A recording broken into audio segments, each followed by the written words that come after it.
Vamos dar início ao painel 13 do Congresso. Queria pedir a ajuda de todos aí para a gente iniciar.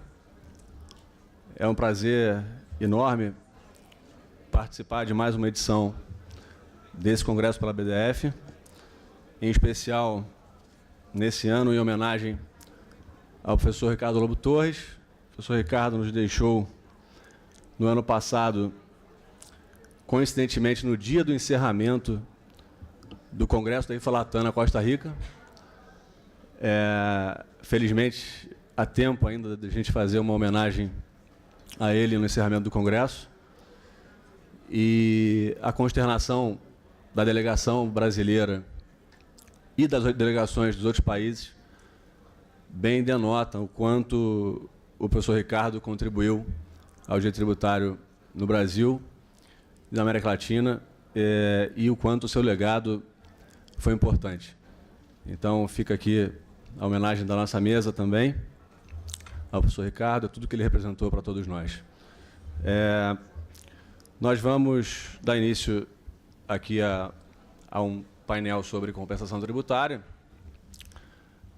Eu queria agradecer a nossa mesa, aos palestrantes, ao Paulo, ao Fábio, ao André, ao Joselder, nosso secretário Gabriel. Como todos nós, tributaristas de primeira hora, a gente terminou esse troço ontem, né? Como sempre, com os afazeres do escritório e de tudo, numa conexão aqui Rio de Janeiro, Belo Horizonte, Recife, Curitiba.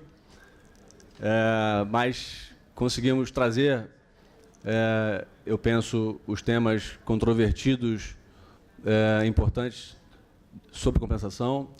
Compensação tributária, que é... Oi? Compensação tributária, que é mais do que um direito dos contribuintes, é um dever da administração.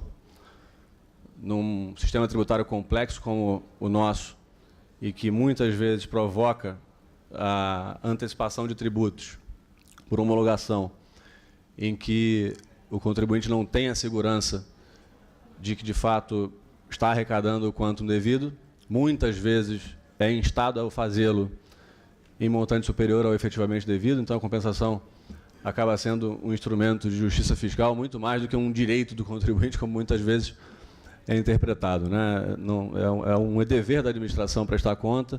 Muitas vezes a gente vê, sobretudo com relação a tributos estaduais e municipais, a dificuldade que se tem de se repetir um indébito. E mesmo tributos federais, que a legislação é bem mais avançada, e vai ser o tema que nos tocará aqui no painel, há muitas desproporções, aplicações de penalidades em montante absolutamente desarrazoado, algumas presunções legais que induzem o contribuinte a quase ser taxado como um fraudador de antemão, uma presunção legal um tanto quanto duvidosa em alguns casos. Então, esses temas foram trazidos aqui com bastante cuidado para que o debate seja estimulado e a gente consiga enfrentar esses temas mais complexos, digamos assim. Queria apresentar nosso primeiro palestrante, Joselder Cordeiro. É mestre em Direito Tributário pela Faculdade Milton Campos, especialista em Direito Tributário pela PUC, Minas Gerais, professor de graduação e pós-graduação em Direito Tributário, advogado tributarista e fundador do escritório Joselder da Mata, Sociedade de Advogados. Ele nos brindará aqui com um tema de compensação tributária em mandado de segurança, né? Uma passagem pelos tribunais e como a jurisprudência se encontra nesse momento em relação a diversos aspectos relacionados ao uso da segurança em compensação. E um tema bastante interessante, que é a denúncia espontânea via compensação. Os contribuintes, então, quitando seus tributos via compensação, em procedimentos de denúncia espontânea, e como é que o CARF está enxergando hoje essa possibilidade, e também o STJ. Passo a palavra ao Joselder, por favor. Boa tarde, senhoras e senhores. Saúdo a todos os congressistas presentes nesse prestigiado auditório. Numa trama de Shakespeare, Rei Lear pergunta ao cego Gloucester como ele vê o mundo. E o cego Gloucester responde: eu vejo com todo o meu sentimento. E é com esse sentimento de alegria, de honraria e de orgulho que agradeço ao professor Dr. Gustavo Brigagão pelo gentil convite a mim formulado e parabenizo a toda a comissão organizadora desse congresso, toda a diretoria da BDF e todas as pessoas que trabalharam juntas para que esse evento fosse possível e pelo que ele representa para toda a comunidade jurídica, na democratização do espaço para o debate e no aperfeiçoamento e desenvolvimento da nossa ciência jurídica tributária. Faço meus cumprimentos especiais aos meus colegas de mesa, na pessoa do seu chair, Dr. Gustavo Damasio de Noronha, e estendo as minhas saudações aos meus colegas preletores, Dr. André Mendes Moreira, Dr. Paulo Rosenblatt, Dr. Fábio Artigo Grilo e o Dr. Gabriel Pinto. É uma honra enorme participar desse momento especial da 4ª edição do Congresso Internacional do Rio de Janeiro, realizado pela BDF, em homenagem ao professor Ricardo Lobo Torres. Atribuíram-me um importante desafio de discorrer sobre 2 temáticas que ocupam o protagonismo das divergências interpretativas no âmbito do STJ e do CARF e que nos traz uma terrível insegurança jurídica com relação a essas divergências, abrangências intelectivas.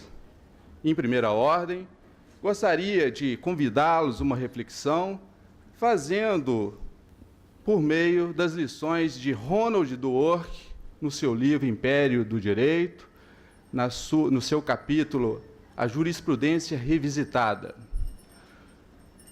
Ronald Dworkin nos ensina que, para compreendermos o sentido da construção da norma jurídica na sua eficácia normativa, o intérprete julgador tem 2 formas diante das proposições que lhe são apresentadas.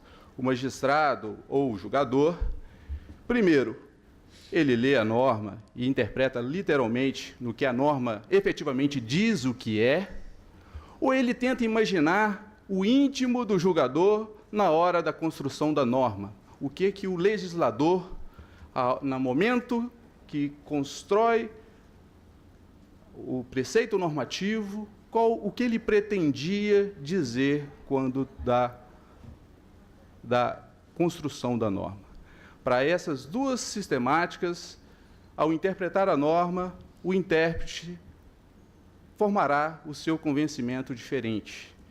E são com essas premissas que eu gostaria de tecer essas reflexões iniciais aos 2 temas que a mim foram atribuídos: compensação tributária em sede de mandado de segurança e a compensação tributária como instrumento hábil a efetivar a eficácia normativa da denúncia espontânea. É importante salientar que o enfrentamento jurisprudencial que resultou no case, em meados de 2010, até então ministro do STJ, Teori Zavascki, firmou a tese sobre o recurso repetitivo, na qual, ao julgar o recurso especial sobre o rito repetitivo, sob o número 1.111.164 da Bahia, resultando no tema 118, na qual a sua literalidade assim dispõe que é necessária a efetiva comprovação do recolhimento do tributo pago a maior ou indevidamente, para fins de declaração do direito, e digo aqui o direito subjetivo do contribuinte, para a efetiva compensação em sede de mandado de segurança.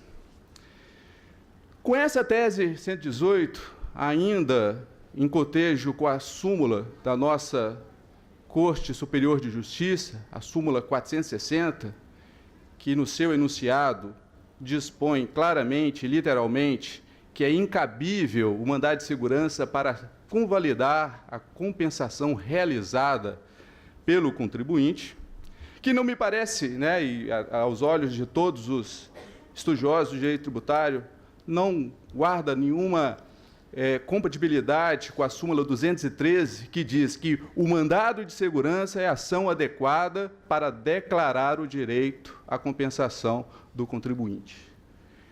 Dadas essas três circunstâncias, gerou-se uma insegurança jurídica, principalmente a todos os operadores de direitos e todos os contribuintes que realizaram as compensações, e, de certo modo, nós teríamos o agravamento ainda por questões prescricionais, se esse entendimento viesse a prevalecer. Com isso, ao longo dos anos, os tribunais de segunda instância passaram a ter divergências interpretativas, cuja abrangência intelectiva acabavam sendo totalmente distoante do cerne do julgado, e passaram a extinguir as ações mandamentais pela a sua ausência de prova pré-constituídas, e, com isso, gerou-se uma terrível insegurança jurídica e resultou num realinhamento dessa decisão, cujos processos de afetações, o processo que foi o ministro Napoleão Nunes Maia Filho, assumiu a relatoria, sobrestando todos os processos em trâmite de segunda instância e elencando 3 processos como representativos de controvérsia. O processo recurso especial 1365095 São Paulo, o recurso especial 1.715 254 e 1.715 296 de São Paulo, para que fosse melhor realinhado. E, por coincidência, neste mês, precisamente 11/3, foi publicado o acórdão delimitando o alcance do tema 118.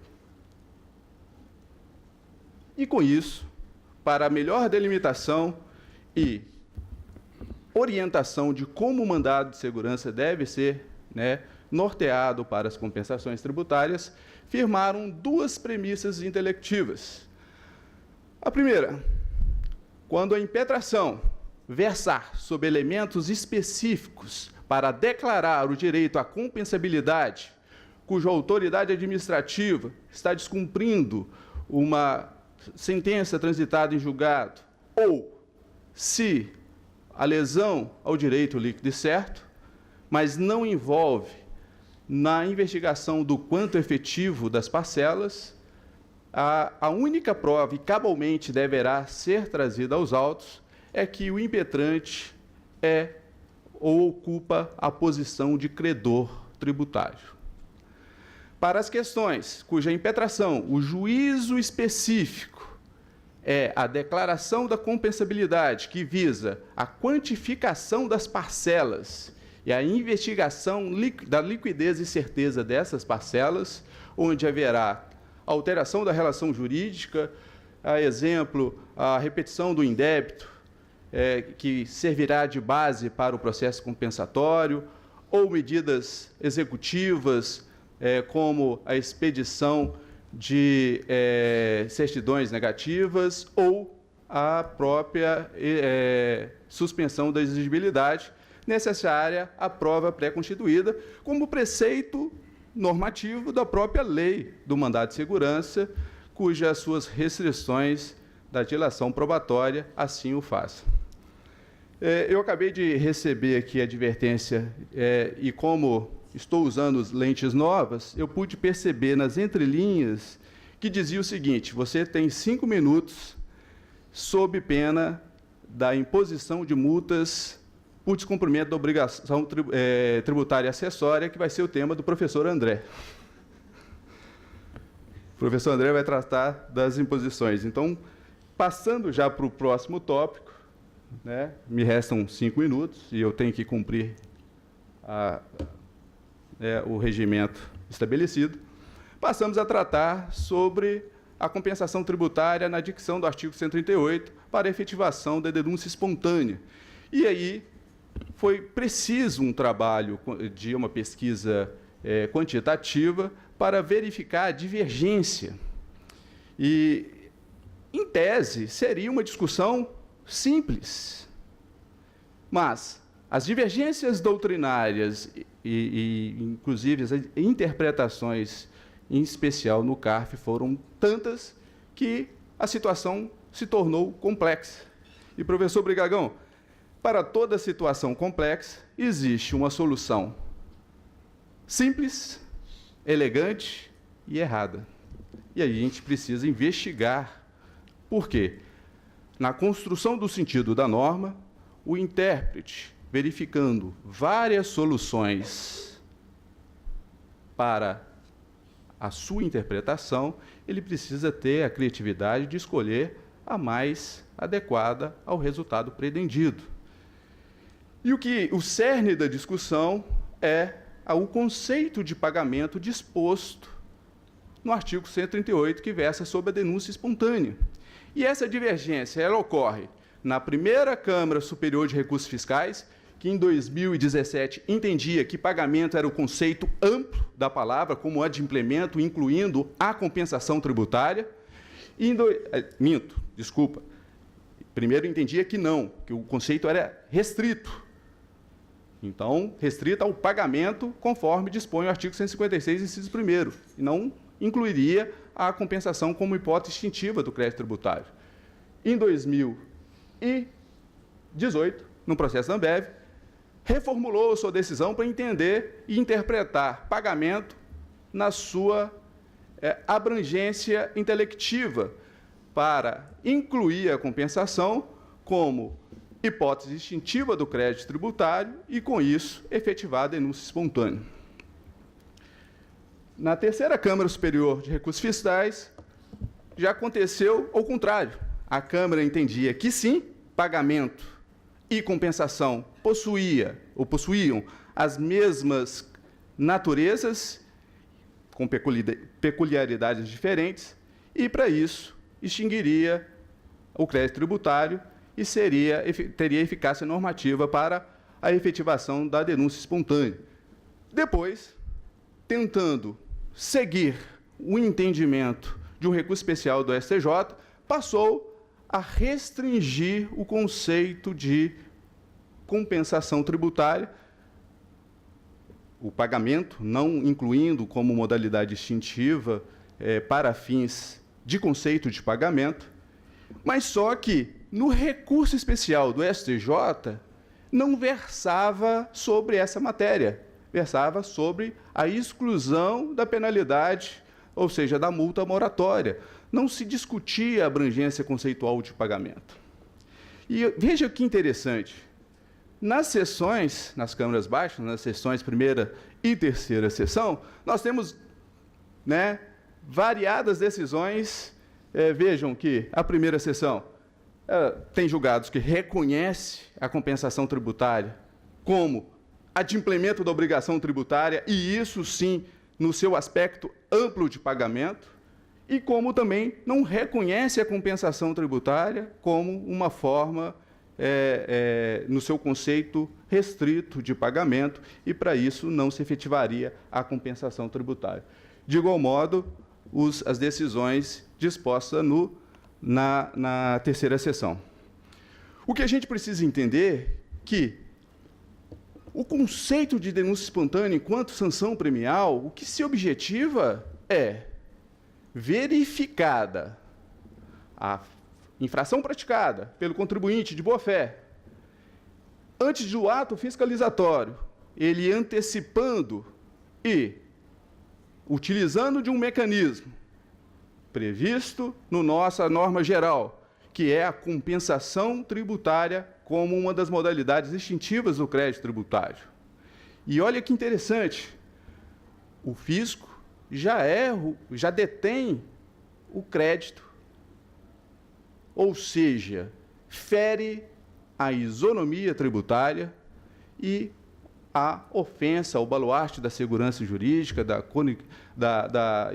estabilidade, da previsibilidade, da calculabilidade, e isso a gente precisa investigar, porque, ao meu entender, o Código Tributário ele prevê o conceito de pagamento, mas num sentido amplo, no sentido de adimplemento da obrigação tributária.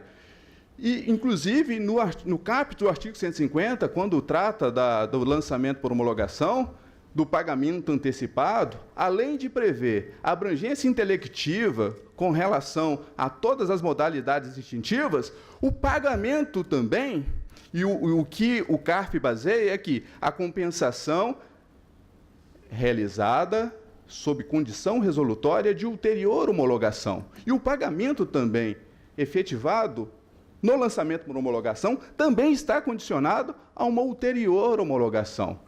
Então, concluindo, entendo que fere a isonomia tributária e esse entendimento conceitual para garantir a segurança jurídica de todos os contribuintes deve ser repensado e analisado conforme pretendia o legislador, ou seja, pagamento como adimplemento da obrigação tributária e a admissão da compensação tributária como meio hábil à efetivação da denúncia espontânea. Trouxe alguns julgados do STJ que acompanham essa decisão, mas meu tempo já expirou. É importante dizer que a Receita Federal editou uma nota técnica número 1, editada 18 de janeiro de 2012, dizendo que a compensação tributária é meio hábil para a efetivação da compensação e 6 meses depois editou uma outra norma técnica de número 19, Dia dos Namorados, 12 de 6 de 2012, cancelando a nota técnica primeira, dizendo que não, que a compensação tributária não é meio hábil para a compensação tributária. E aqui que ilustra de forma esquemática toda a evolução. Nós temos o conceito do artigo 138 e temos que considerá-lo pagamento, a antecipação do arrependimento eficaz com concomitante pagamento no seu sentido amplo para que ocorra a efetivação da denúncia espontânea, de forma que o artigo 111 do CTN venha a prevalecer. O artigo 111 do CTN diz: a legislação tributária deverá ser interpretada literalmente e elenca 3 casos. E nesses 3 casos não consta a definição de conceitos. Com isso, eu gostaria de fechar que não precisamos de magia para mudar o mundo. Nós temos todo o poder que precisamos e esse poder está dentro de nós. O poder de imaginar melhor, de interpretar melhor as normas tributárias, com isso, a garantia de uma tributação justa. O meu muito obrigado, agradeço a presença de todos e espero ter contribuído para que seja feita uma reflexão acerca dessa temática que é importante e tem gerado insegurança jurídica. Muito obrigado.